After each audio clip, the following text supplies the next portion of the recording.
নবীজি বলেছেন রমজান মুবারকে মাস আসার সঙ্গে সঙ্গে আল্লাহ রাব্বুল আলামিন তিনি জান্নাতের সমস্ত দরজাগুলি খুলে দেন আর জাহান্নামের সব দরজাগুলি আল্লাহ রাব্বুল আলামিন বন্ধ করে দেন। সুবহানাল্লাহ।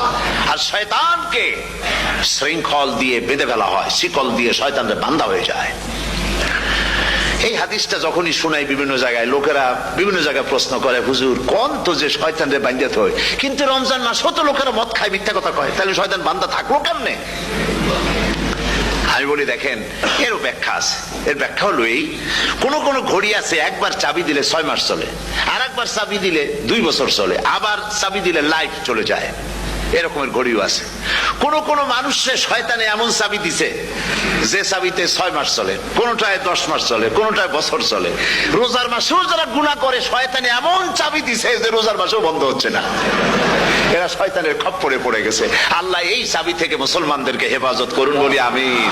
জোরে বলেন আমিন।